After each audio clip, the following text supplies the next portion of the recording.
Black रोज के बारे में। अब दोस्तों ये पैटर्न भी एक 3 वाइट सोल्जर पैटर्न की तरह 3 कैंडल स्टिक्स को मिलाकर बनता है। बस फर्क ये होता है कि जहां एक 3 white soldiers 3 green body buying या फिर बुलिश कैंडल स्टिक्स को मिलाकर बनता है, वहीं 3 black crows pattern 3 red body selling या फिर बेयरिश कैंडल्स को मिलाकर बनता है। और जैसे एक 3 वाइट सोल्जर्स पैटर्न हमें एक बाय सिग्नल देता है, वहीं एक 3 ब्लैक रोज पैटर्न हमें एक बेयरिश यानी सेल सिग्नल देता है। तो दोस्तों एक 3 ब्लैक रोज पैटर्न बनने के लिए इन 3 कंडीशंस का पूरा होना जरूरी है। कंडीशन 1, इस पैटर्न के बनने से पहले शेयर की प्राइसेस अप ट्रेंड में होना जरूरी है, मतलब शेयर की प्राइसेस बढ़ रही होनी चाहिए। कंडीशन 2, इस पैटर्न के पूरा होने के लिए 3 medium to large size body वाली रेड कैंडलस्टिक्स बने और उन 3 कैंडल्स में से जो सेकंड और थर्ड कैंडलस्टिक्स बनती है उनकी ओपनिंग और क्लोजिंग प्राइसेस पिछली कैंडल की ओपनिंग और क्लोजिंग प्राइसेस से नीचे यानी कम होनी चाहिए। कंडीशन 3, इन तीनों कैंडलस्टिक्स में जो अपर और लोअर विक्स बनती हैं वो उन कैंडल्स की बॉडी के कंपैरिजन में काफी छोटी होनी चाहिए। और दोस्तों एक 3 ब्लैक रोज पैटर्न में जो स्मॉल लोअर विक्स होती हैं वो हमें ये बताती हैं कि इन कैंडल्स की जो क्लोजिंग प्राइस है वो इनकी लोएस्ट प्राइसेस के काफी करीब है, जिससे हमें शेयर की प्राइसेस पर स्ट्रॉन्ग सेलर कंट्रोल के बारे में पता चलता है। इस पैटर्न में ट्रेड लेने के लिए पहले हमें एक फोर्थ रेड कंफर्मेशन कैंडलस्टिक का वेट करना है और हम अपने ट्रेड में उस फोर्थ कंफर्मेशन कैंडल की क्लोजिंग प्राइस पर हम एंटर करेंगे और अपने स्टॉप लॉसेस को हम लोग एंट्री कैंडल के ऊपर या फिर इस पैटर्न की जो सेकंड कैंडलस्टिक है उसके ऊपर हम लोग प्लेस कर देंगे। वीडियो में आगे मैं आपके साथ ऐसे कमाल के कॉन्सेप्ट्स शेयर करने वाला हूं जिसकी मदद से कैंडलस्टिक पैटर्न्स के ऊपर आपकी जो कॉन्सेप्चुअल क्लैरिटी है और अंडरस्टैंडिंग है वो नेक्स्ट लेवल तक चली जाएगी। इसलिए वीडियो में बने रहें और अगर आपको वीडियो पसंद आ रहा है तो वीडियो को लाइक जरूर कर दें। अब बात कर लेते हैं अपने थर्ड कैंडलस्टिक पैटर्न के बारे में जिसका नाम है मॉर्निंग स्टार पैटर्न। और दोस्तों ये कैंडलस्टिक पैटर्न भी एक 3 कैंडल पैटर्न है, मतलब ये 3 कैंडलस्टिक्स को मिलाकर बनता है। एक मॉर्निंग स्टार पैटर्न एक बुलिश रिवर्सल पैटर्न कंसिडर किया जाता है, मतलब ये कि इस पैटर्न के बनने के बाद शेयर की प्राइसेस अप ट्रेंड में जा सकती हैं। तो दोस्तों एक मॉर्निंग स्टार पैटर्न बनने के लिए शेयर की प्राइसेस पहले एक डाउन ट्रेंड में होनी चाहिए, फिर इस पैटर्न की फर्स्ट कैंडलस्टिक बनती है जो कि डाउन ट्रेंड को फर्दर कंफर्म कर देती है, जिसके बाद इस पैटर्न की दूसरी कैंडलस्टिक एक छोटी बॉडी वाली कैंडल होती है जिसमें ऊपर और नीचे के विक्स एक समान आकार के होते हैं।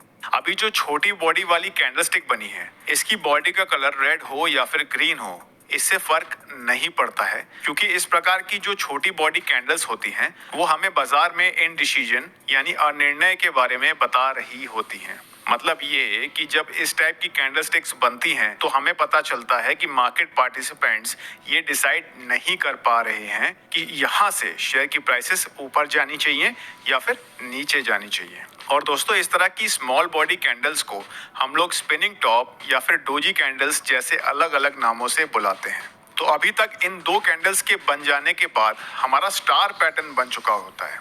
अब इस पैटर्न की जो तीसरी और आखिरी कैंडलस्टिक है वो एक ग्रीन बुलिश कैंडलस्टिक होनी चाहिए जिसका की साइज इस पैटर्न की जो फर्स्ट रेड कैंडलस्टिक है उसके बराबर हो या उससे बड़ा हो। तो दोस्तों जब ऐसा पैटर्न बनता है तो उसे मॉर्निंग स्टार पैटर्न कहा जाता है, मतलब इस पैटर्न के बनने के बाद शेयर की प्राइसेस बढ़ने लग जाएंगी, ऐसी काफी हाई चांसेस होती हैं। तो आप यहाँ पर लॉन्ग यानी बाय साइड के ट्रेड में एंटर कर सकते हैं। और दोस्तों अगर इस पैटर्न की जो तीसरी कैंडलस्टिक है वो अगर हाई वॉल्यूम्स के साथ बनी हो तो बहुत ही ज्यादा अच्छी चांसेस हो जाती हैं कि यहाँ से अब शेयर की प्राइसेस बढ़ सकती हैं। तो दोस्तों एक मॉर्निंग स्टार पैटर्न बनने के लिए भी इन 3 कंडीशंस का पूरा होना जरूरी है। पहली ये कि शेयर एक डाउन ट्रेंड में होना चाहिए। दूसरी कंडीशन, डाउन ट्रेंड में इस पैटर्न की पहली कैंडल एक बड़ी बॉडी वाली रेड कैंडल बने और दूसरी कैंडल एक छोटी बॉडी और बराबर विक्स वाली स्मॉल बॉडी कैंडल बने। और दोस्तों ये जो छोटी बॉडी वाली कैंडल है ये किसी भी कलर की हो सकती है। कंडीशन 3, इस पैटर्न की सेकंड बॉडी कैंडलस्टिक के बाद जो अगली कैंडलस्टिक बनती है वो एक बड़ी ग्रीन बॉडी वाली कैंडल बननी चाहिए जो कि साइज में या तो इस पैटर्न की जो फर्स्ट रेड कैंडल है उसके बराबर हो या फिर उससे बड़ी हो। तो दोस्तों जब ये तीनों कंडीशंस पूरी हो जाती हैं तो आप कंफर्म हो सकते हैं कि ये एक मॉर्निंग स्टार पैटर्न है। और अगर आपको मॉर्निंग स्टार पैटर्न में ट्रेड लेना है तो आप इस पैटर्न की थर्ड कैंडल के बाद जो fourth green body confirmation candlestick बनती है उसकी क्लोजिंग प्राइसेस पर आप बाइंग साइड के ट्रेड में एंटर कर सकते हैं और अपने स्टॉप लॉसेस को आप मॉर्निंग स्टार पैटर्न की जो छोटी बॉडी वाली कैंडल है उसके नीचे प्लेस कर देंगे। अब दोस्तों क्या होगा अगर आपको एक मॉर्निंग स्टार पैटर्न जैसा पैटर्न चार्ट्स पर बनते हुए देखने को मिलता है। बस फर्क ये होता है कि इस पैटर्न में जो सेकंड कैंडल है वो एक स्मॉल बॉडी कैंडल की बजाय एक डोजी कैंडल बन जाती है। तो क्या उस सिचुएशन में ऐसा पैटर्न मॉर्निंग स्टार पैटर्न की तरह काम करेगा? जवाब है बिल्कुल करेगा, क्योंकि दोस्तों ये तीन कैंडलस्टिक पैटर्न देखने में काफी सिमिलर होते हैं। Number 1 morning star pattern, number 2 morning doji star pattern and number 3 abandoned baby pattern. और दोस्तों इन तीनों पैटर्न्स में सिर्फ जो एकमात्र डिफरेंस है वो होता है इन पैटर्न्स की जो सेकंड कैंडल है उसमें। जहां हमें एक मॉर्निंग स्टार पैटर्न में स्मॉल बॉडी और इक्वल विक्स वाली सेकंड कैंडल देखने को मिलती है, वहीं एक मॉर्निंग डोजी स्टार और बुलिश अबेंडेंट बेबी पैटर्न में हमें जो उनकी सेकंड कैंडल स्टिक है वहां पर एक डोजी कैंडल देखने को मिलती है। और अबेंडेंट बेबी और मॉर्निंग डोजी स्टार में फर्क ये होता है कि एक बुलिश अबेंडेंट बेबी पैटर्न में जो डोजी कैंडल बनती है वो थोड़े गैप डाउन के बाद फॉर्म होती है, इसीलिए इसका नाम अबेंडेंट बेबी रख दिया गया है। लेकिन दोस्तों ये तीनों पैटर्न्स बिल्कुल एक ही तरीके से काम करते हैं। अब दोस्तों हमारा जो फोर्थ कैंडलस्टिक पैटर्न है उसका नाम है इवनिंग स्टार पैटर्न, और ये पैटर्न एक मॉर्निंग स्टार पैटर्न से ठीक उल्टा काम करता है। मतलब ये एक बेयरिश रिवर्सल या फिर सेल सिग्नल देता है। तो दोस्तों जब कोई शेयर एक स्ट्रॉन्ग अपट्रेंड में हो और पहले एक बड़ी बॉडी वाली ग्रीन कैंडलस्टिक बने जो कि अपट्रेंड को फर्दर कंफर्म कर दे, तो वो इस पैटर्न की पहली कैंडलस्टिक होती है।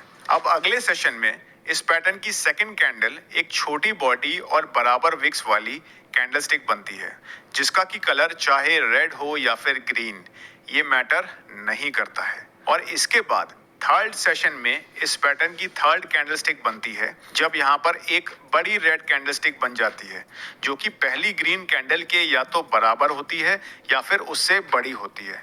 तो दोस्तों इन तीन कैंडल्स के बन जाने के बाद हमारा इवनिंग स्टार पैटर्न बन चुका होता है, और इस पैटर्न के बनने के बाद ऐसा एक्सपेक्ट किया जाता है कि अब यहाँ से शेयर की प्राइसेस डाउन ट्रेंड में जा सकती हैं। तो यहाँ पर हम लोग शॉर्ट सेल करके चल सकते हैं। अब दोस्तों इवनिंग स्टार पैटर्न बनने के लिए भी कुछ कंडीशंस का पूरा होना जरूरी है। कंडीशन 1, इस पैटर्न के बनने से पहले स्टॉक की प्राइसेस एक अप ट्रेंड में होनी जरूरी है। कंडीशन 2, अप ट्रेंड में पहले एक बड़ी बॉडी वाली ग्रीन कैंडलस्टिक बननी चाहिए और दूसरी कैंडल एक छोटी बॉडी वाली स्पिनिंग टॉप कैंडलस्टिक बननी चाहिए जिसका कलर रेड हो या फिर ग्रीन, लेकिन अपर और लोअर विक्स बराबर होने चाहिए। और थर्ड कंडीशन ये है कि छोटी कैंडल बनने के बाद थर्ड कैंडल एक बड़ी रेड बॉडी वाली कैंडलस्टिक बने जो कि इस पैटर्न की फर्स्ट ग्रीन कैंडल के या तो बराबर हो या फिर उससे बड़ी हो। इस पैटर्न में ट्रेड लेने के लिए आप थर्ड कैंडल के बाद जो फोर्थ रेड कंफर्मेशन कैंडलस्टिक बनती है उसकी क्लोजिंग प्राइसेस पर आप अपने ट्रेड में एंटर करेंगे और अपने स्टॉप लॉसेस को आप छोटी बॉडी वाली स्पिनिंग टॉप कैंडल के ऊपर प्लेस कर देंगे। अब दोस्तों एक मॉर्निंग स्टार पैटर्न की तरह ही एक इवनिंग स्टार पैटर्न से संबंधित दो कैंडलस्टिक पैटर्न्स होते हैं जो कि बिल्कुल इवनिंग स्टार पैटर्न की तरह ही काम करते हैं। उनका नाम होता है the evening doji star pattern and bearish abandoned baby pattern. अब दोस्तों